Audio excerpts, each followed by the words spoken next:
जय श्री ओम नमः सिद्धेभ्यः। एस सुरासुर मणु सिंध वंदिदं दोदगादिकं मलम् प्रणमामि वड्ढमाणं तीर्थं धम्मस्य कातारं शेषे पुण्यतीर्थहरि ससौवसिद्धे विशुद्ध सा भावे समणे अणानदंसण चरित तव वीर्यायारे ते सौवे समगम समगम पतेगमेव पतेगम वन्दामि अवट्टन्ते अर्हन्ते मानुषे खेते किच्चारिहन्ताणम् सिद्धाणं तैणमो गणहराणं अज्जावैवद्दाणं साहूणं चैव संवेसिं तेसिं विशुद्धदंसण प्राणपहाणा समं समासेज्य उपसंपयामि सम्मं जतोणिवाण संपत्ति। प्रवचन सार परमागम चरणानियोग चूलिका महाधिकार गाथा 240 पृष्ठ 469। पंच समिदोति गुत्तो पंचेन्द्रिय संबुडो जिद कसाओ दंसणाण समग्गो समणो सो संजदो भणिदो। यह गाथा कई दृष्टियों से महत्वपूर्ण है। जब जब चिंतन करता हूं तो कई नए रहस्य खुलते हैं। इसमें दूसरा विशेषण दिया तिगुत्तो, तीन गुप्तियों के पालन में जो समर्थ है। तीन गुप्तियों का पालन उसे नहीं करना पड़ता, जिसके जब चाहे तो वो सहज पल जाएंगी, उसके लिए कुछ उसे प्रयास नहीं करना, ऐसी भूमिका जिसकी। प्रश्न ये उठता है कि यदि संयत मुनिराज के तीन गुप्तियों का पालन ऐसे सहज होता है तो ये बात वार में क्यों रखी, विकल्प में क्यों रखी? भाई 238वीं गाथा में आप ये कह दिया था कि जो तीन गुप्तियों से गुप्त है वह उच्छ्वास मात्रेण एक उच्छ्वास मात्र में मोह कर्म का क्षय या घाती कर्मों का क्षय कर देता। एक और आपने ये बात कही, उसके वा यानी विकल्प में ये बात कह रहे हो ख्याल में। तो ये बात जो पिछली गाथा से शुरू हुई और उसके बाद में इस गाथा में कहा कि उसके बावजूद ये जान लेना कि वास्तव में संयत कहलाने लायक कौन है। इस गाथा की असली उत्थानिका क्या है जो इसमें दिया? देखो, आचार्यों पर मेरे कमेंट्स मत करो, मैं कुंद कुंद के मूल विषय को जोड़ सकता हूं, वो बात कह सकता हूं। दूसरे आचार्यों के से झगड़ा मत करवा मेरा। क्या कहा मैंने? ध्यान दो। पिछली गाथा में आचार्य देव ने क्या कहा था कि जिसके परमाणु प्रमाण भी मूर्छा है अथवा देहादि में कोई परिणाम है, तो ऐसा जीव यदि ऐसे मुनिराज यदि संपूर्ण आगम के धारी हैं तो भी वो सिद्धि को प्राप्त नहीं करते।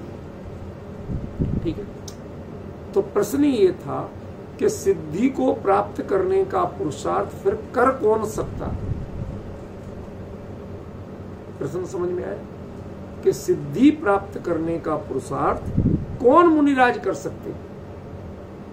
क्या योग्यता होना चाहिए उनकी? तो उनकी योग्यता का कि जो इन 5 योग्यताओं से युक्त है, यानी 5 समितियों के पालन में समर्थ है, 3 गुप्तियों के पालन में समर्थ है, 5 इंद्रिय के संवृत करने में समर्थ है, जित कसाय रहने में समर्थ है और दर्शन ज्ञान से समग्र है, वह ही श्रमण संयत कहा गया है। और इसका मतलब क्या हुआ कि संयत जो है मतलब 3 प्रकार के संयम के पात्र जो है, परिहार विशुद्धि, सूक्ष्म संप्रदाय और यथा क्या, इनके लिए जो पात्र है वही पात्र जीव संयत है, और जो संयत है वही मोक्ष जाने का तद्भव से पुरुषार्थ कर सकता है। अन्यथा तो वो सामायिक और छेदोपस्थापन, वो यहीं पर रहेंगे। और ये दो जहां तक हैं उसको कुंद कुंद संयत नहीं कह रहे, असंयमी कह रहे। आप कल्पना तो करिए ये चर्चा किस लेवल की। और इसका अर्थ यदि हम ये करें कि हाँ साहब, जो 5 समितियों को पाल लेता है, 3 गुप्तियों को पाल लेता है, 5 इंद्रियों को पाल लेता है, ये बातें है क्या? कुंद कुंद क्या कहना चाहते हैं और आप अर्थ क्या कर रहे हो? समझ गया? बिल्कुल डाउन दी ट्रैक अर्थ किया जाता है सबसे। कुंद कुंदाचार्य देव के इस प्रवचनसार नामक परमागम में शुरू के 2 अधिकार में तो फिर भी काफी कुछ कंट्रोल में बात रही, लेकिन चरणान योग चूलिका उन्होंने जिस रिदम में शुरू की, जिस शैली में शुरू की, उस रिदम को लोग नहीं पकड़ पा रहे कि ये निरंतर भूमिका बढ़ने की बात है, और वो उतर उतर के बात करने लगते, सारी समस्याएं हो जाती। वही एक शब्द मिलता है वो अपने लेवल पे, हाँ साहब 5 समितियों को किसी तरह पाल लेता है। ये पाल लेता है वाले के कौन पूछ रहा है? जिसके लिए यदि गमन करना पड़े तो उसके गमन में ईरिया समिति ऑटोमेटिक रहेगी, उसे उसके लिए करना नहीं पड़े।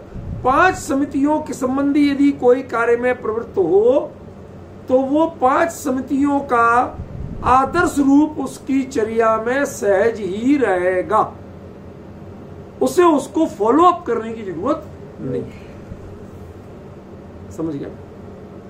ये बात कही थी। आज बात है तिगुप्तो, 3 गुप्तियों से गुप्त होने की सामर्थ्य जिसके सर्वदा विद्यमान है, वह प्रयोग कब करेगा, उस जाति का पुरुषार्थ कब करेगा? एक होती है परिणामों की जाति और एक होती है पुरुषार्थ की जाति। समझ गए? दिन में आप भोजन करते हो, रात्रि में नहीं करते।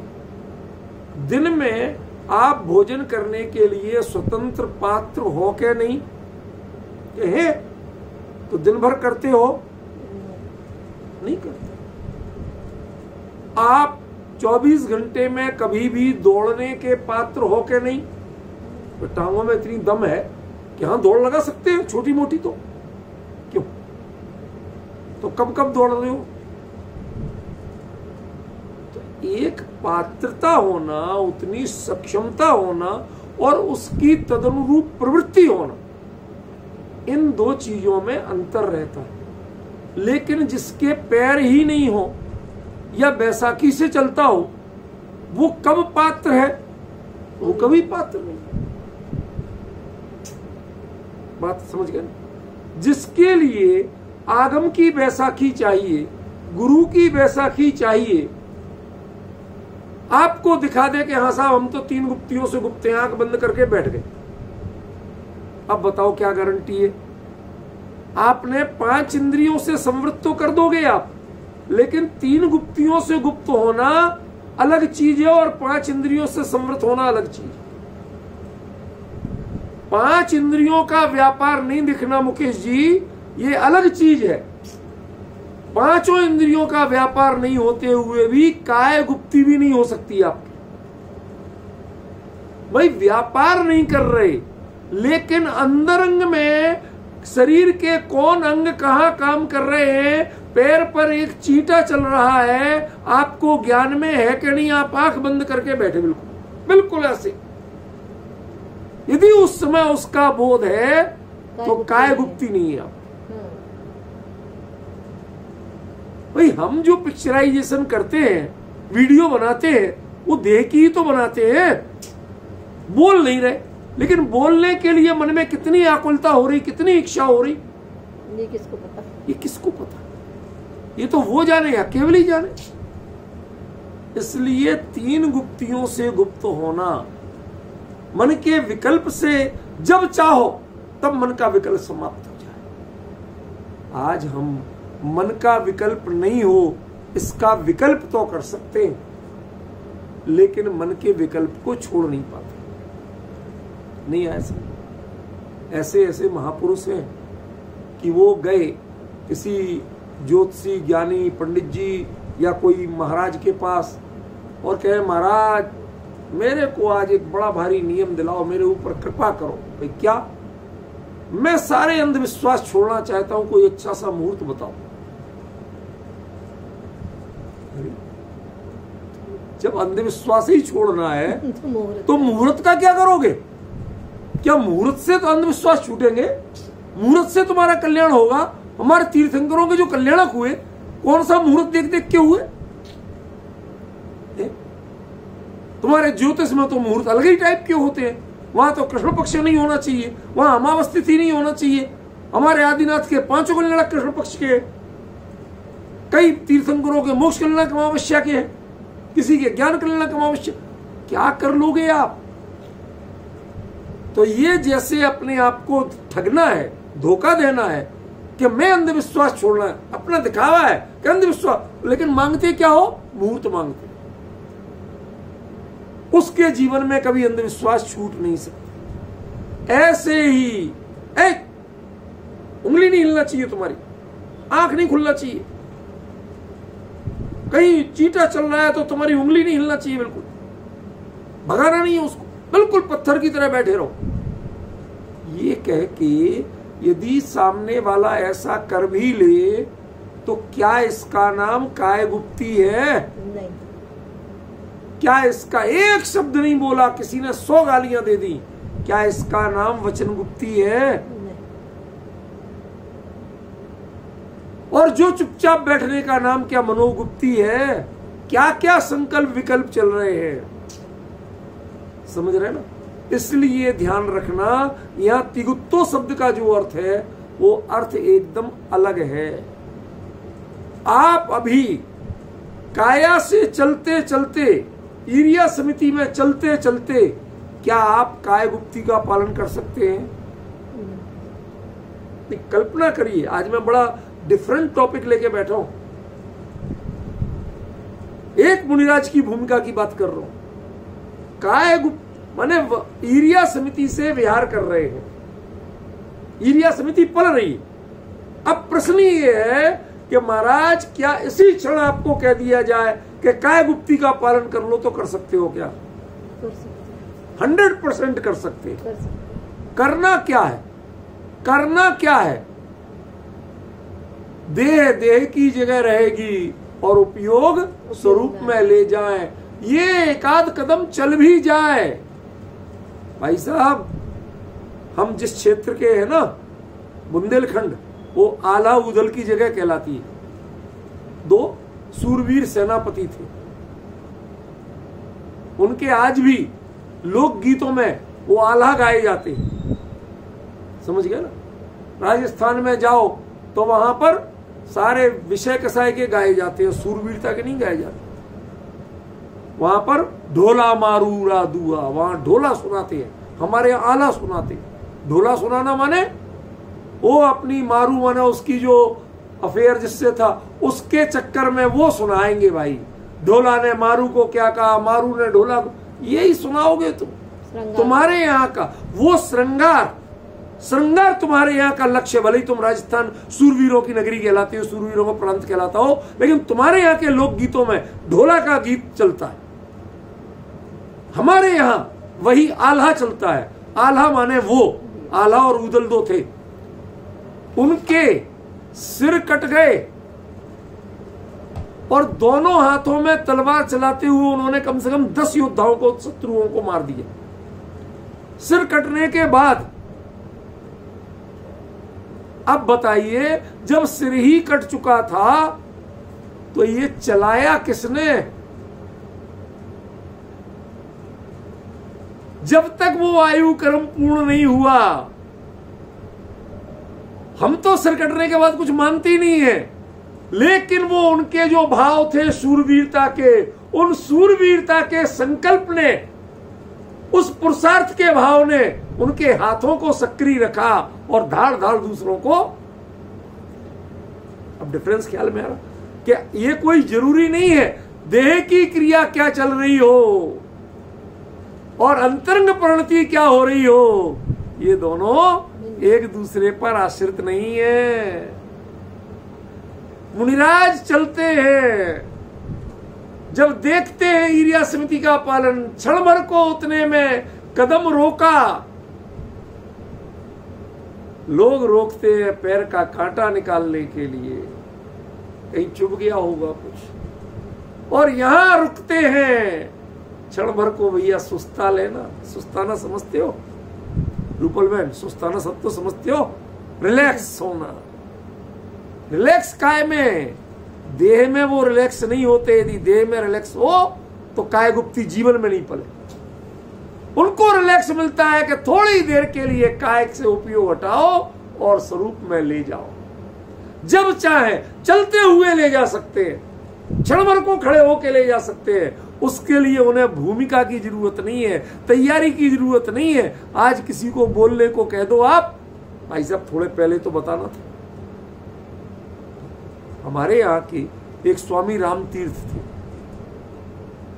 वो शिकागो वगैरह में कहीं गए तो उनके लिए जब बोलना था किसी ने विषय नहीं बताया, सबके विषय तय थे और उन्हें पूरे 1 घंटे का व्याख्यान देना था। और उनके व्याख्यान के जस्ट पहले जब उनका नाम बुलाया गया तो बोर्ड पर 0 लिख दिया। बोलो भैया, अब आपको कह दें 0 पे बोलना है, अरे भाई साहब क्या है, कुछ ये कोई तरीका है, आपने पहले से बताया नहीं, ये नहीं। आपके अच्छे अच्छे पंडित भी मैदान छोड़ के चले जाएंगे। रटा रटाया बोलना हो तो बात दूसरी है, वरना मैदान छोड़ के चले जाएंगे। अमित जी भाई साहब समझ में आ रहा? रटा रटाया कोई व्याख्यान देना हो तो बात दूसरी है। लेकिन यदि इंस्टेंट कोई टॉपिक दिया जाए, लेकिन स्वामी राम तीर्थ को वो टॉपिक दिया गया, इधर उन्होंने लिखा और इधर इन्होंने बोलना शुरू किया। 1 घंटे से ज्यादा नॉन स्टॉप, सिर्फ शून्य पर बहुत गंभीर विविध पक्षों से बताते रहे। सामने वाले कहते तुमने इसको जरूर चुगली की थी, नहीं तो इतना ये बता कैसे। अरे उनके ज्ञान की चिंतन धारा में इतने विषय हमेशा ताजे थे कि आपने जब छेड़ा तब निकल गया। ऐसे ही जिनके अंतरंग में स्वरूप में जाने की प्रवृत्ति हर समय इतनी तैयार थी कि जहां मौका मिला वहीं स्वरूप में गोता लगा लिया, ऐसे काय गुप्ती पलती है। चलते समय काय गुप्ती पलती है, बोलते समय वचन गुप्ती पलती है, और सोचते सोचते मन गुप्ती जिनके पल जाए। मन गुप्ती के लिए सोचना नहीं पड़े, सोचने की धारा अलग चल रही और मन गुप्ती अलग। आपके कई बार कोई दुश्चिंता होती है, वो चिंता दिमाग में चलती रहती है और नींद आती है कि नहीं आती? बताइए। अरे हमारे स्वाध्यायियों के लिए तो बहुत देखा हमने विपिन जी। आप बोलते रहिए, वो सुनते भी हैं, बैठे भी हैं, लेटे नहीं है। पता नहीं कब बीच में कब झोंका आ जाए, कब गोता लगा जाए। देखो सारी चिंतन की धारा एक तरफ, देख रहे हैं आपको चिंतन करते हुए। आप बीच में टोक के पूछ लो तो आपके वाक्य को भी दोहरा देंगे। क्यों? कान में तो शब्द पड़ रहे थे ना, उपयोग तो अमृत नहीं हो गया था, सब बता देंगे। लेकिन उसके बावजूद कर क्या रहे थे? हाँ साहब मैं सच कह रहा हूं, नींद आ गई थी। मैंने झपकी, अरे जब प्रमाद किया जा सकता है तो जो महान अप्रमादी जीव हैं वो अप्रमाद अवस्था में इस प्रमत्तपना को छोड़कर, प्रमत्तपना माने 5 समिति इत्यादि का पालन, इसको छोड़कर वह अप्रमादी बनकर अपने स्वरूप में चले जाएं, तो ये आश्चर्य की बात कहां है? ये उन्हें करना नहीं पड़ता, जैसे आपको झपकी लेना पड़ती। आपको चलो एक झपकी लेके दिखाओ, दिखा पाओगे? समझ में? लेकिन जो उनको एक प्रवचन में बैठा दो जिसको कुछ नहीं आता हो, ऐसी बढ़िया नींद की गोली खाए जिन्हें नींद नहीं आती हो, ऐसी बढ़िया नींद आती है, ऐसे जमाइयां लेते हैं, पता ही नहीं चलता कब नींद आती। कैसे नींद आती है, कैसे पलकें भारी होती हैं, पता ही नहीं चलता। स्वाध्याय में बैठे हैं, लेकिन ये सब होता है क्यों? तो उन मुनिराज के ज्ञानानंद स्वभाव का चिंतन करते हुए, उन स्थानों का चिंतन करते हुए, ये चिंतन करते करते जिनकी परिणति अपने स्वरूप में गोता लगा जाती है, ऐसे जिनके मनोगुप्ती पलती है, बोलते बोलते लगातार बोल रहे हैं, गायक भगवान आत्मा की चर्चा कर रहे हैं, करते करते समझाणु काई, इतना कह के रुके और उतने में गोता लगा के वापस अगला शब्द बोलने लगे। आपको पता नहीं चला, लेकिन उतने में वो कहां हुआ है आपको पता ही नहीं चला। जैसे आप स्वाध्याय में बैठे हो, बिल्कुल सिर हिलाते हैं, सामने आंख टकटकी बांध के देखते हैं, लेकिन मन भटक के कभी घर में जाता है, कभी बाजार में जाता, पता नहीं कहां कहां घूम के आ जाता है। होता कि नहीं होता? हमारा भी बहुत घूमता है। सुबह सुबह जब भगवान के दर्शन करने जाते हैं, निर्वाण कांड पढ़ते हैं, तो सारे तीर्थ क्षेत्र घूमता हूं, सारे निर्वाण क्षेत्र घूमता हूं। क्यों? सबके दर्शन किए हुए, जिसका नाम है अष्टापद, अष्टापद पूरा आंखों में होता है। तो ये तो अपने जिसके प्रति आपका समर्पण है, तो वो सहज होता है। खड़े आप मंदिर में हैं, लेकिन उपयोग में भगवान को भूल गए और अष्टापद पहुंच गए। हो सकता है कि नहीं हो सकता? कोई अटपटी बात है क्या विपिन जी? नहीं। हो सकता है ना? तो जुन मुनिराजों के सामने संबोधन दे रहे हो और संबोधन देते देते बीच में कब स्वरूप में चले गए आपको पता नहीं चले। इसके लिए एक रोचक दृष्टांत आता है प्रथमान योग में। कहते जो स्वधर्मेंद्र होता है ना, स्वधर्मेंद्र, वो भगवान की ताली बजा के भक्ति कर रहा है। तो इतनी ताली में दूसरी ताली के बीच में समय कितना सा समय? जब आप कभी ताली बजा रहे हो तो एक ताली से दूसरी ताली बजाने में समय कितना? तो कुछ भी नहीं मानते। कहते वो उतने में 3 लोक के अकृत्रिम चैत्यालयों की वंदना करके और अगली ताली में ताली मिला सकता। अब आप सोचिए, आपको जो समय नहीं लगता ना, यदि आपके पास सामर्थ्य हो तो वो सामर्थ्य में इतना सा समय कितनी पावर रखता है कि 3 लोक के कृत्रिम चैत्यालयों की वंदना करके अगली ताल में ताल मिला जाए, आपको अंतर पता नहीं चला। ये उपयोग की गति कितनी तीव्र है कि नहीं? मनोजवम, मन की गति, जब माने गति, तीव्रता, तीव्र गति, मन की तीव्र गति का मुकाबला कोई किसी से नहीं कर सकता। ऐसे ही उपयोग तो और भी सूक्ष्म है। आप बाहर में वचन की क्रिया करते रहें और कब अंतर में डूब के और वापस अगला शब्द बोल ले, आपको श्रोताओं को पता नहीं चले। पर मुनिराज को तो उसका आनंद का अनुभव निरंतर बना रहता है, उसके लिए कुछ करना नहीं पड़ता। जैसे प्रमादी जीवों को झपकी लेने के लिए करना नहीं पड़ता। विचार करिए सज्जन बाबू, क्या प्रमादी जीवों के लिए तत्व चर्चा के बीच में झपकी लेने के लिए कोई प्रैक्टिस नहीं करना पड़ता, कोई तैयारी नहीं करना पड़ती, कोई साधन नहीं अपनाना पड़ते। खड़े खड़े भी सुन रहे हो तो उसमें झपकी ले, बैठे बैठे सुन रहे हो तो झपकी ले लेंगे। ये विडंबना क्यों है भाई? कौन सा पुरुषार्थ करते हो आप? कोई पुरुषार्थ नहीं करते ना, फिर भी प्रमाद का सेवन कर लेते हो। तो जो अप्रमादी है वो प्रमाद अवस्था छोड़ के अप्रमाद का सेवन कर ले, तो आपको आश्चर्य क्यों होता है?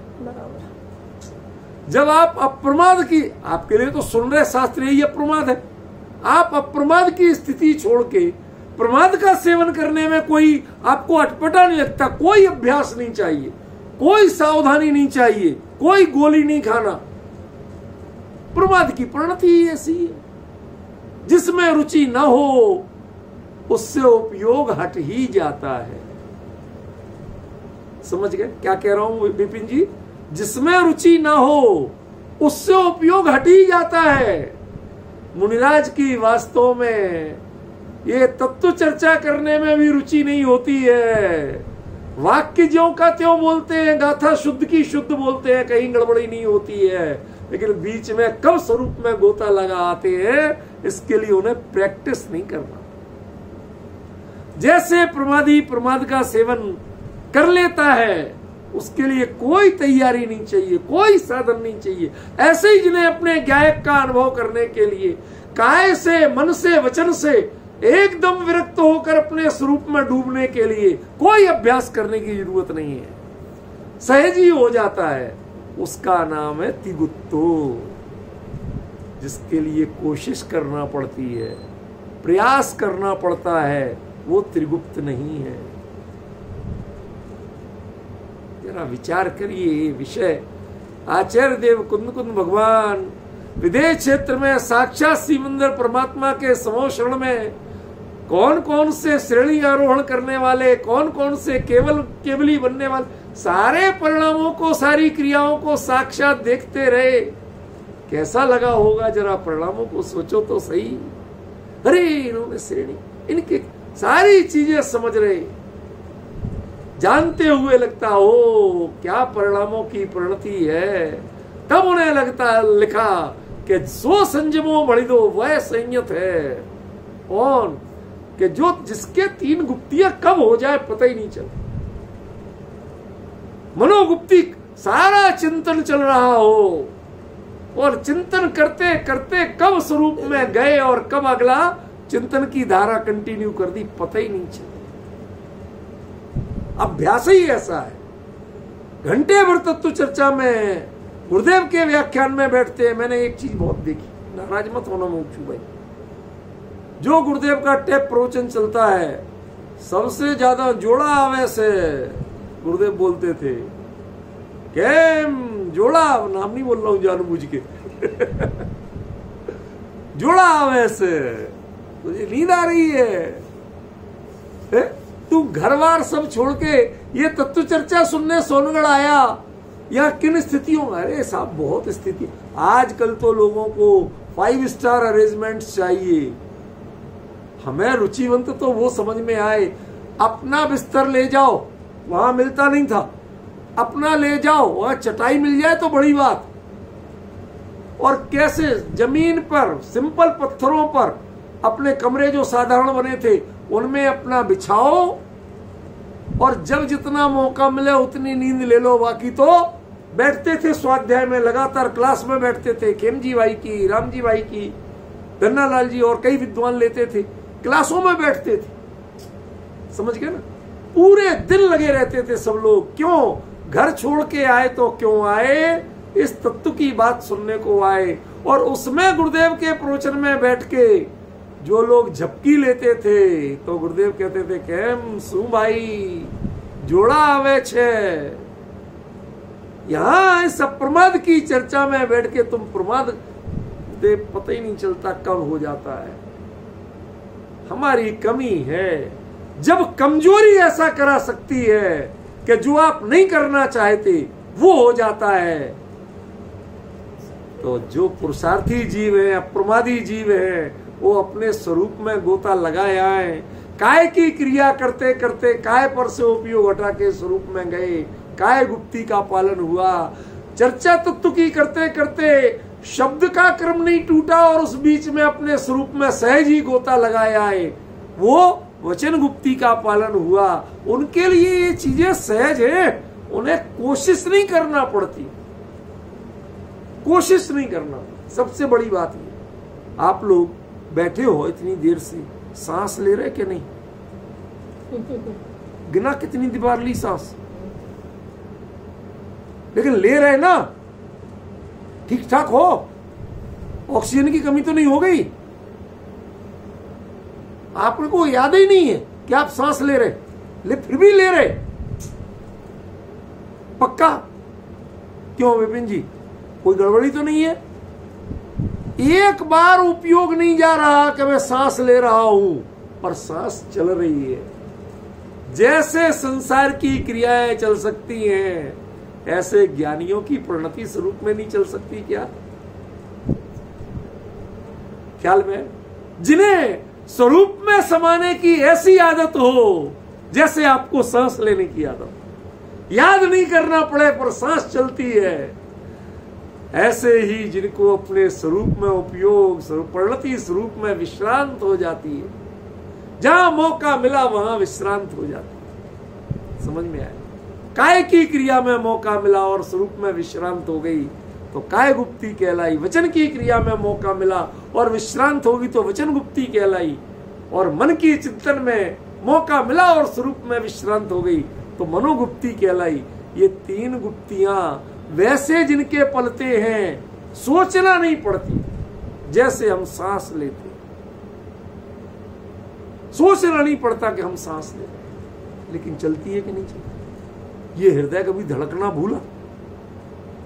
चल रहा, बाकायदा चल रहा ना। जो कुछ खाया पिया, ये पेट उसको पचाने की क्रिया कर रहा अपना। क्या आप बता रहे हो उसको कि भाई ये कर लो जरा?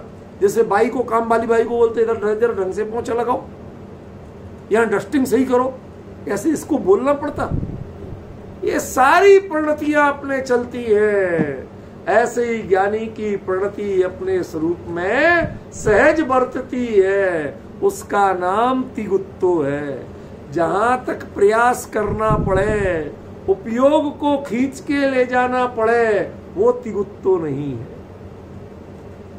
देह की क्रिया चले, वचन की क्रिया चले, मन की क्रिया चले, क्रिया को रोक नहीं रहे, पर रोके बिना सहज ही उपयोग अपने स्वरूप में चला जाए, होके आ जाए, समझे? तो तिगुत्तो है। इतनी सहजता चाहिए, इतना अंतरंग का अभ्यास चाहिए, जिसके अंतरंग के अभ्यास में कमी है। इसीलिए कल मैंने दृष्टांत दिया था, दरिद्र के यहाँ जो दरिद्र हो ना, उसके लिए कभी भोजनशाला का प्रमुख मत बनाओ। तुम्हारे यहाँ वो खाना ढंग का नहीं बन पाया, उसे आदत ही नहीं, उसने अपने घर में नहीं खाया कभी ढंग से, तो तुम्हें कैसे खाने देगा? समझ गया? दूर रहो, इसको, इन चीजों से बचाओ। दरिद्र को आप भले ही चाहे मुनीम बना दो, हिसाब किताब में बारीक एक उसमें तो कर लेगा, लेकिन भैया भोजनशाला का प्रमुख मत बनाना, वहां घी ही नहीं देगा। अब वो तले काय में पूरी तो भरी कढ़ाई में तली जाती है, अब वो दे उसे 100 ग्राम घी, तो 100 ग्राम घी में पूड़ी बनेगी कि पराठा बनेगा? समझ गए ना? जो अपने फूल के तैरती हो, ऐसे जिसकी परिणति अंदर में जब पुरुषार्थ पूरा इतना लबालब भरा पड़ा हो, तो उसमें परिणति कब तैर जाए पता नहीं चलता, आनंदित हो जाए, फूल के कुप्पा हो जाए, पता नहीं चलता। सहज ही ऐसे आनंद की धारा जिनके वर्तती हो, उनका नाम तिगुत्तो कहा। हर किसी को तिगुत्तो नहीं कह सकते, जिन्हें इसका प्रयास करना पड़े, जो अप्रमुक्त से प्रमुक्त में गिरते ही गिरते हो, उनको तिगुत्तो नहीं कहा। समझ गए? जिनको अंतरंग का इतना अभ्यास हो कि तुम वो अप्रमुक्त से प्रमुक्त में आते ही आते हैं, और ये प्रमुक्त से अप्रमुक्त में जाते ही जाते हैं। क्रिया प्रमुक्त की चल रही है, काय की चल रही है, वचन की चल रही है, मन की चल रही है। इसमें कब अंतर में चले जाते पता नहीं चलता। ये क्रिया करने के लिए प्रयास करना पड़ता है। अरे चलना है, अच्छा चलते चलते, क्या उसके लिए सोचना पड़ता है, अंतरंग में जाने के लिए नहीं सोचना। ख्याल में है? ऐसी परिणति जिनकी हो, उनका नाम तिगुत्तो है। आगे क्या कहते हैं आचार्य देव, विचार करो जरा। पंचेंद्रिय संवुडो, 5 इंद्रियों के दरवाजे किवाड़ बिल्कुल बंद है, हवा आने की भी गुंजाइश नहीं, एयर टाइट विंडो है। क्या घर में 5 खिड़कियां थी, उनसे बहुत हवा आती थी, तो क्या करना? गर्मियों में तो हवा अच्छी लगती, लेकिन सर्दियों में उसकी वैल्यू पता चलती। सर्दियों में वही हवा काटती सी, ठीक है ना, तीर की तरह हवा लग रही कहती। तो क्या करना? यदि आपको सिकुड़ना नहीं है, ठंड में ठिठुरना नहीं है, तो क्या करना? सहज बैठना है तो क्या करना कि पहले ये पल्ले बंद करो, खिड़कियां बंद करो, ऐसे बंद करो जो एयर टाइट हो। मैं मजेदार बात बताऊं आपको, इसके लिए एक सच्चा और आपको रोचक दृष्टांत देता हूं। एक बार अमित जी भाई साहब, आपको अच्छी तरह याद है जब आप ही ने सारी व्यवस्था की थी स्टेशन पे, अब उस ट्रेन से हम लोग स्लीपर क्लास में, क्योंकि बहुत लोग और थे तो हम भी उन्हीं के साथ गए। भाई अब जब यात्रा लेके जाओ तो अब अलग अलग तो कर नहीं सकते, तो हम उन्हीं के साथ गए। अब समस्या क्या, वो इंडियन रेलवे मालिक तो ये बैठे ठीक ठाक नहीं कराते तो मैं क्या करूं, तो उसमें सारे जो खिड़कियों के पल्ले हैं ना वो यूं हिलते हैं, जब ट्रेन चलती ना तेज तो यूं हिलते हैं। आप उसकी नीचे कुंडी बंद भी कर दो, पल्ला बंद कर दो खिड़की, वो थोड़ी देर में हिल के वापस खुल जाएगी। अब रात भर परेशान हो, क्या करें, ठंड इतनी लग रही, अब चाहे कंबल ओढ़ लो चाहे कुछ ओढ़ लो, बर्फ जैसी गिर रही, इतनी तेज ठंड पड़ रही, 2 टेम्परेचर, और उसमें ट्रेन पूरी गति से भाग रही। तो हमने जब लोग बाग परेशान हुए तो मैंने कहा रुको मैं करता हूं इंतजाम। मैं चल के गया पेंट्री तक, उससे कहा भाई कुछ रद्दी अखबार वगैरह पड़े हैं। मैं देख लिया था उस समय यहां थे, तो मैंने कहा भाई जो पैसे लेना वो ले लो, हमें रद्दी अखबार दे दो। क्या करोगे, आग बाग तो नहीं लगाओगे? नहीं विश्वास करो नहीं लगाए। मैंने कहा मेरा एक कोच नंबर है, सीट नंबर है, ये मेरा टिकट है, सब ले लो, PNR ले लो, ताकि तुम्हें पक्का रहे किसको दिए। अब वो एक आदमी को भेजा, देखे ये क्या करता है। तो मैंने क्या किया कि वो जो खिड़की नीचे करते ना, तो उसके पहले अखबार को मोड़ के वहां के उसकी दरार चौड़ी थी ना दरार, तो उससे वो हिल जाती थी, वो लगाया और लगा के दोनों साइड पकड़वाया और फिर जोर से खिड़की बंद की और फिर उसकी सटकनी लगाई। अब वो नहीं खुली, अब ना दरार से हवा भी नहीं आए और नहीं खुली। हाँ अब जरा ठंड तो है लेकिन अब अपने कंबल में काम चल रहा है। यदि इनसे हवा आती रहे तो एक कंबल में काम नहीं चलता, वो जब चलती ट्रेन की हवा आती है ना काम नहीं चलता। ऐसे ही उपयोग अपने स्वरूप में हो, लेकिन 5 इंद्रियों से, नाक से खुशबू आए, कान से कुछ सुनाई दे, ख्याल में आया, तो ये उपयोग स्वरूप में टिकता नहीं है। अरे स्वरूप में तो नहीं टिकता, अपने चर्या में भी नहीं टिकता। इंद्रियों से जो बातें आती हैं वो आपकी चर्या के अनुकूल नहीं होती। इंद्रियों की डिमांड कभी आपकी चर्या मुनि धर्म के अनुकूल हो सकती है? स्पर्शन कुछ और कहेगी, रसना कुछ और कहेगी। आपको बताऊं,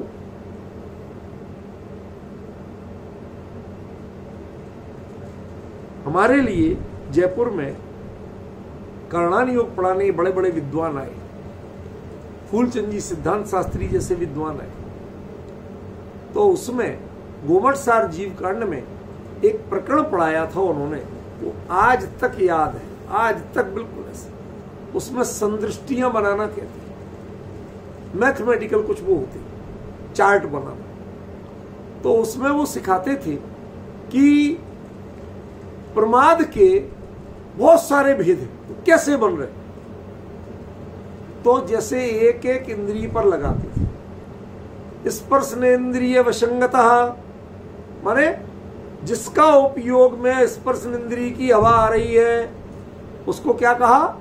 स्पर्शनेन्द्रिय वशंगतः।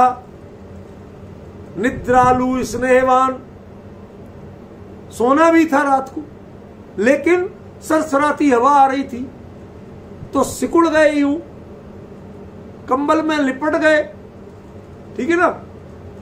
और देह के प्रति स्नेह भी है तो देह को बचा रहे, ठीक है।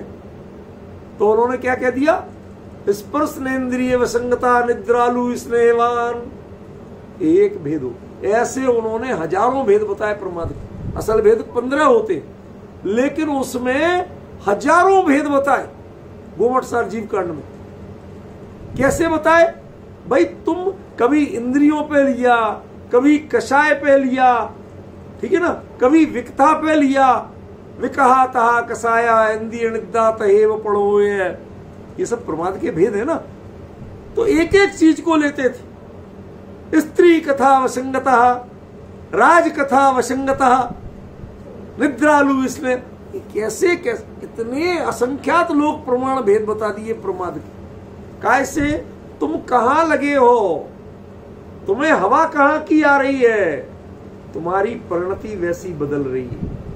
जैसे सर्दियों के मौसम में जब खिड़की से, ट्रेन की खिड़की से, पल्ले से हवा आती है ना, तो तुम्हारे शरीर की हालत बहुत बदलती। मेरा भाई वो तिरुपुर है ना, तमिलनाडु में, ऊटी के आगे, तो वहां अपने बिजनेस के काम से जाता है। तो सर्दियों में जब वो जाता है तो शुरू में वो जब बिजनेस शुरू किया था तो वो जाता था स्लीपर क्लास से, आजकल तो एसी में चला जाता है। तो वो उधर से, ये तो ऐसे पता है कि हमारे यहाँ ठंड कितनी है, तो वो प्रॉपर अपने जरूरत की चीजें ले जाए, वहां भले ही हाफ शर्ट में घूमे, लेकिन अपने रास्ते का तो पता है ना, अपने एरिया का। तो वो साधन लेके जाता था, बिछाने के भी, ओढ़ने के भी, पहनने के भी। अब वो जो साउथ के अन्ना आते थे तमिलनाडु से, तमिल अन्ना, तो उनके यार तो ठंड होती नहीं, वो तो जानते नहीं।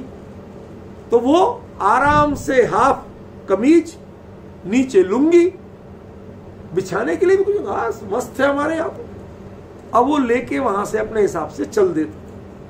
अब वो नागपुर के पहले पहले तक तो उनका चल जाता था। फिर नागपुर से वो भाई वर्णन करता था, वो बड़ा रोचक वर्णन होता कि नागपुर के बाद हम देखते थे भाई साहब कि वो जब वो सीट है ना, वो एकदम ठंडा रही, तो वो इधर उधर घूमते थे। कभी ये पानी की बोतल वाले किसी से वो गत्ते मांगते थे, उठा के लाते थे, सीट पे बिछाएंगे ताकि सीट की सीधी ठंडक नहीं। अब उसके बाद और साधन नहीं, कपड़े ज्यादा लिए नहीं, तो कुछ नहीं होता, तो लाइटें बंद हो जाए तो वो अपनी लुंगी खोल के जो पैरों पे पहनने की होती थी कमर से, उसको ओढ़ेंगे। फिर और नागपुर से आगे भोपाल साइड चली, विंध्याचल की ठंडी हवा और तेज लगी, तो वो धीरे धीरे सिकुड़ते थे। सिकुड़ते सिकुड़ते सवेरे दिल्ली आने तक, जब तक ट्रेन लग जाए उस समय तक वो बिल्कुल गोल लड्डू बन जाते थे। पैर भी छाती में घुस गए, हाथ भी यूं यूं, बिल्कुल इस मुद्रा। वो बताता था सिकुड़ती हवा आ रही ना, तो आपकी वृत्तियां ऐसे ही, जब पंचेंद्रिय की हवा आती है, जिस इंद्रिय से हवा आती है, जिसका दरवाजा प्रॉपर बंद नहीं है,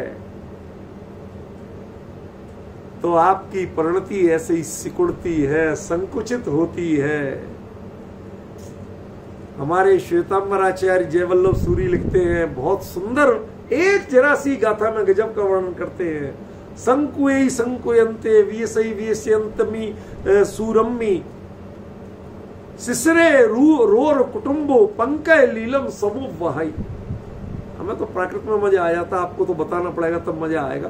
रोर कुटुंबम, गरीब का कुटुंब, रोर माने गरीब, ठीक है ना, गरीब का कुटुंब। शिशिरे, ठंड की ऋतु में, शीत ऋतु में, पंकय लीलम समुवहाई, कमल के समान क्रीड़ा करता, लीला करता है। कैसे? जैसे कमल का फूल, सूर्य की जितना सूर्य निकलता है उतना वो खिलता जाता है, उसके पंखुड़ी फैलती जाती, और ज्यों ज्यों सूर्य डूबता है तो उसकी पंखुड़ी सिकुड़ती जाती है। ऐसे ही गरीब जब तक धूप रहती है तब तक उनके हाथ पैर खुले रहते हैं, और ज्यों ज्यों सूर्य ढलता है वो ऐसे सिकुड़ते जाते हैं। देखो, कल्पना करो, एक हवा लगे, स्पर्श इंद्रिय का जब इतना चमत्कार है, आपकी पूरी परिणति बदल देती। आप चाहते हो कि हाथ पैर फैला के आराम से सोएं, लेकिन वो आपको गठरिया बना देती। समझ गए?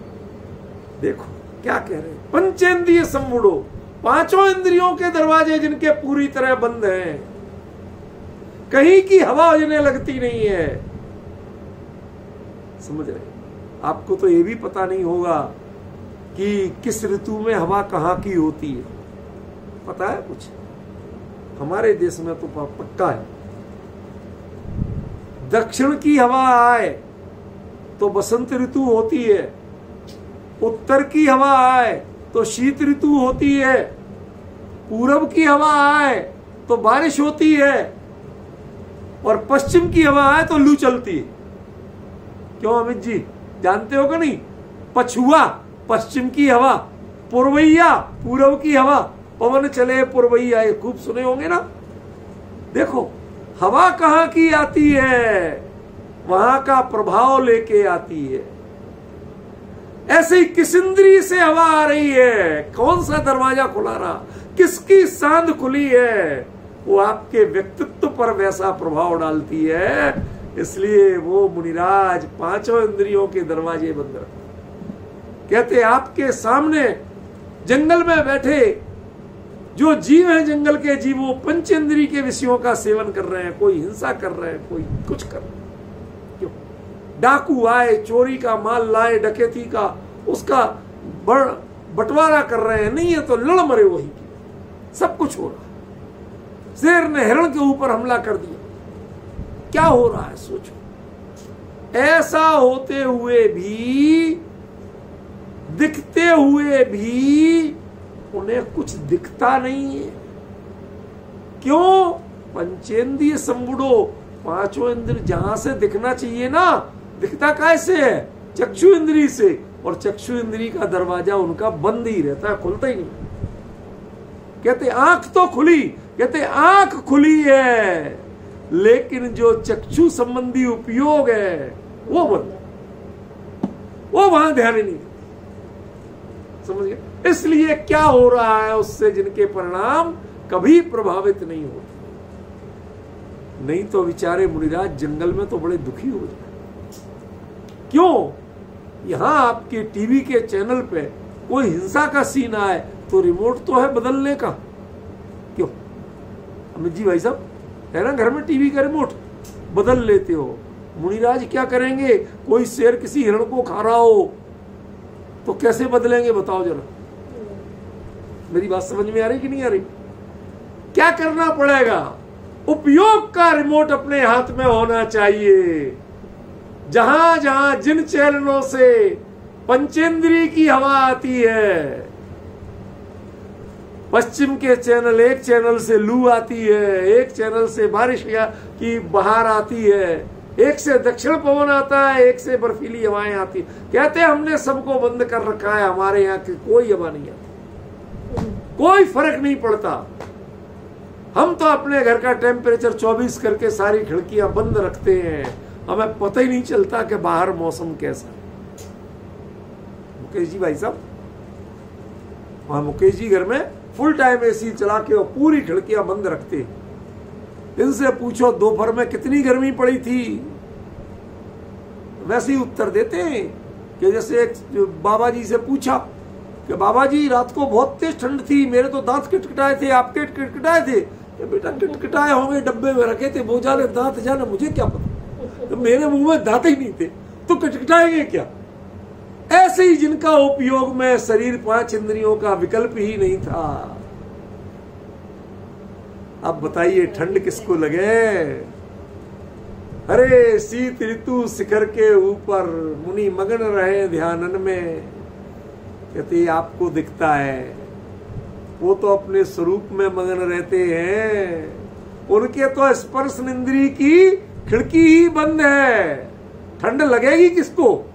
जब तक स्पर्श इंद्रिय की खिड़की नहीं खुलेगी, उपयोग वहां से बाहर नहीं जाएगा, बाहर की हवा को अंदर नहीं आने देगा, तब तक ठंड लगने वाली नहीं।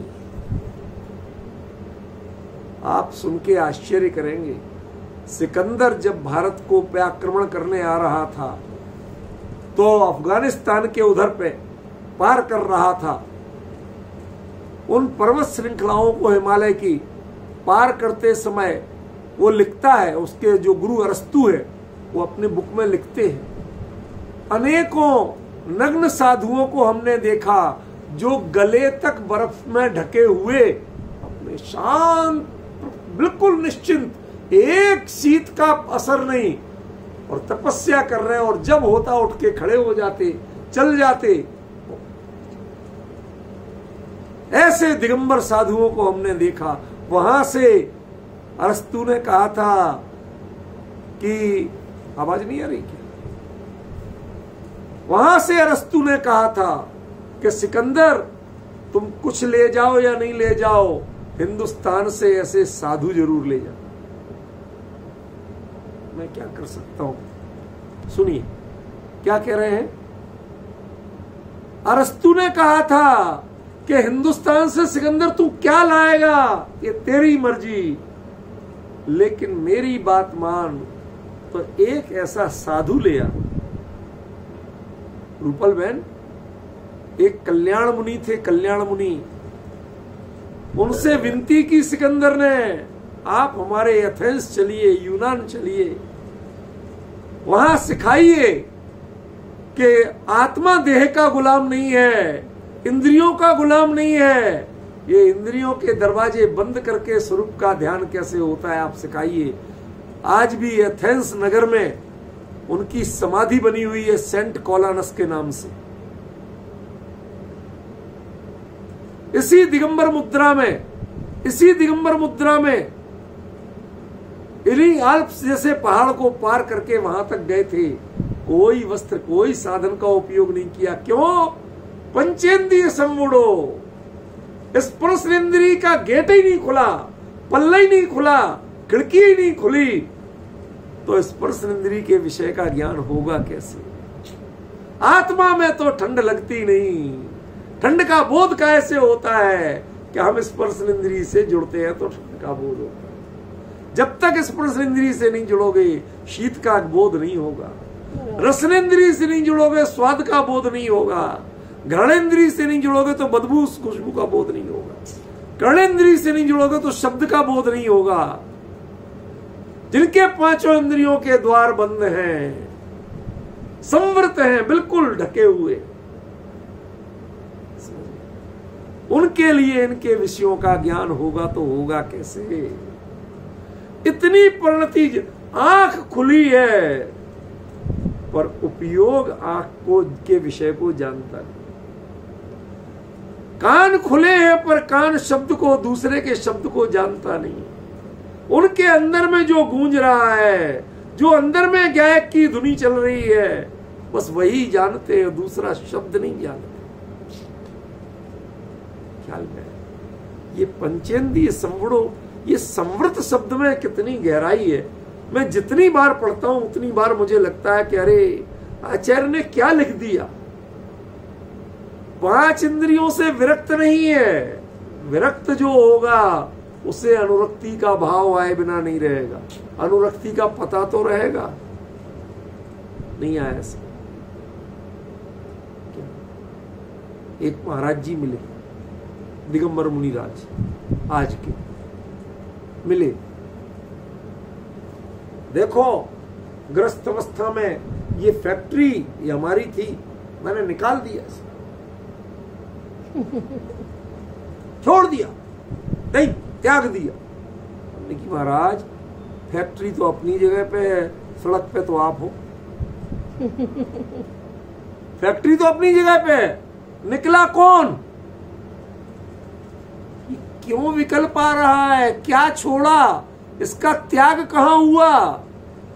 जब तक उससे विरक्ति का भाव है, मैंने क्या छोड़ा ये पता है। इनको पता ही नहीं, देख के पहचानते नहीं कि ये चीज हमारी थी। समझ में आया ना? इतनी परिणति बदले बिना पंचेंद्रिय संवड़ो कोई हो सकता नहीं। एक एक इंद्रिय पर विचार करो आप, तो एक एक इंद्रिय पर विचार, कौन से शब्द चले। आप पूरे प्रशंसा करते हो, मुनिराज के लिए अर्घ चढ़ाते हो, वो अर्घ का शब्दों में सुनाई नहीं देता। आप नमोस्तु बोलते हैं, उन्हें नमोस्तु का शब्द सुनाई नहीं देता। सुनाई नहीं देता, कान खराब है? कान खराब नहीं है, उपयोग कान पर जाता नहीं है। कर्णेंद्रिय के विषय में उनकी रुचि नहीं है, उनमें भटकते नहीं है। जो चलता है वो चलने दो, पर उपयोग वो संसार को नहीं रोकते, वो स्वयं को संभालते। समझिए हम डिस्टर्ब काहे से होते हैं? बच्चे जरा सा हल्ला करें हम डिस्टर्ब होते हैं, अरे हम पढ़ रहे डिस्टर्ब मत करो। मैं भी कहता हूँ, कोई ऐसा छल नहीं है, लेकिन उनके लिए कुछ कहने की जरूरत ही नहीं है। क्यों? अपने को संभालना था ना, अपने को संभाल लिया, उसके बाद दुनिया कुछ भी करती रहे। जब कर्णेंद्री का दरवाजा बंद है तो दुनिया का हल्ला आपको सुनाई कैसे दिया, ये तो बताओ। और यदि दुनिया का हल्ला, लोगों के शोरगुल के कारण आपका ध्यान भंग हुआ, एकाग्रता भंग हुई, तो आपके कर्णेंद्री का पल्ला बंद ही नहीं था।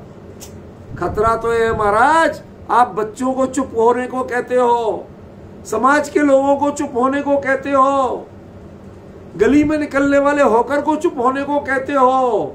सबसे पहले अपने आप को तो कंट्रोल करना सीखो।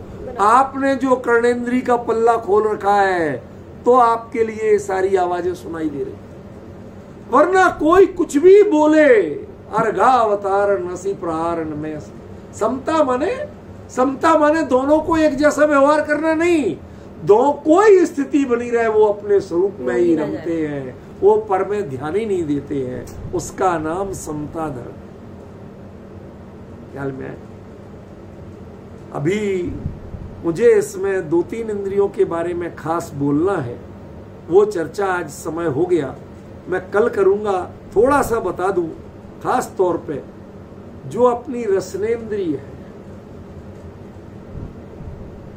हम लोग कई चीजों को, आप रात्रि भोजन का त्याग है कि नहीं है विपिन जी? विपिन जी, रात्रि भोजन का त्याग है कि नहीं है? चीनी कैसी होती है, मीठी होती कि नहीं? गुड़ खांड कुछ तो लेते होगे, मीठी होती कि नहीं? नमक खारा होता कि नहीं? मिर्ची तीखी होती कि नहीं? आपको पता कैसे?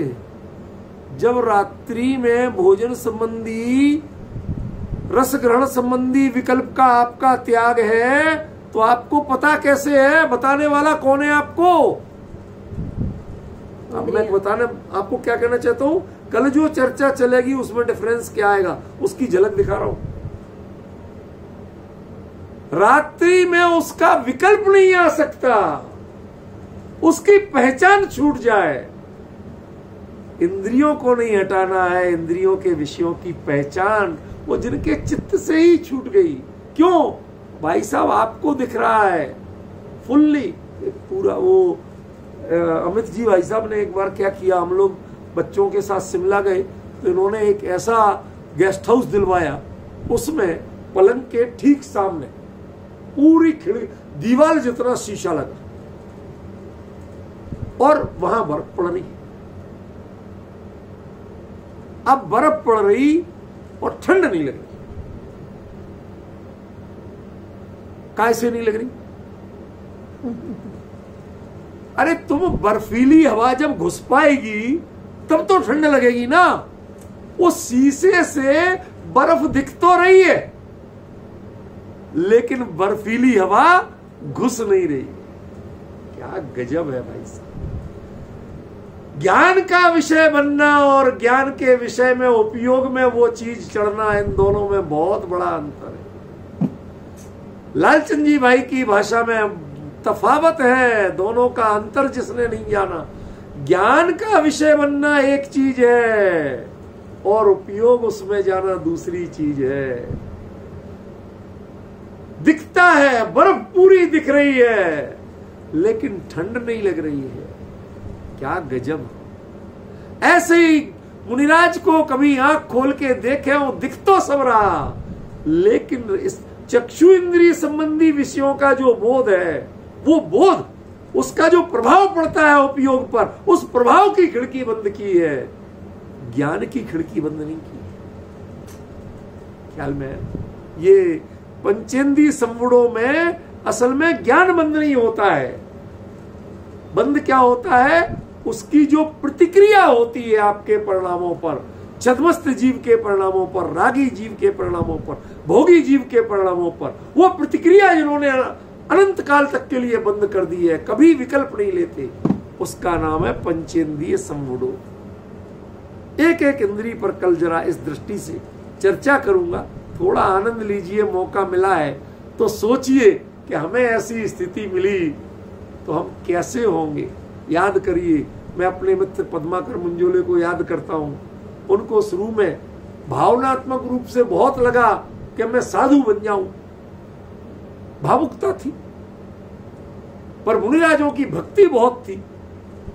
अब कोई दीक्षा देने को तैयार नहीं, घर के लोग भी अनुमति देने को तैयार नहीं, खुद की भी हिम्मत ज्यादा नहीं, तो क्या करें कि जहां मौसम अच्छा, साउथ में वैसे ही ठंडक होती नहीं, तो वहां वो कमरे का दरवाजा बंद करके सारे कपड़े उतार के और एक लोटा और एक पिच्ची कहां से लाया, तो एक झाड़ू हाथ में लेके कहते मैं पूरे कमरे में डोलता था, घूमता था कि देखो संत साधु बन के विचर। मैं यद्यपि किसी मुनिराज के प्रति ऐसे भाव व्यक्त नहीं कर रहा हूं, मैं उनकी भले ही वो बचपना है, लेकिन उस बचपने में भी ललक कितनी थी ये बताना चाहता कि यदि मैं कल के दिन साधु बना तो मैं दिगंबर मुद्रा में चल पाऊंगा कि नहीं, मैं हाथ में कमंडल लेके चल पाऊंगा कि नहीं, मैं पिच्छी लेके चल पाऊंगा कि नहीं, कैसा निर्भर स्वरूप लगेगा। उनके मन में बहुमान था, तो उसके लिए चाहे वो भले ही अज्ञान कहो आप, लेकिन उन्होंने कोशिश तो की थी। आप भी अपने उपयोग में कोशिश करिए कि यदि ऐसा सौभाग्य में मिला तो वो क्षण कैसा होगा कि जब आंख से बर्फ दिखती हो लेकिन देह में ठंड नहीं लगती हो। ये परिणति का अंतर कैसे बने, इसके लिए शीशा नहीं लगाना पड़े, उपयोग में शीशा लगाना पड़ेगा। उस कला की चर्चा कल करूंगा। आज से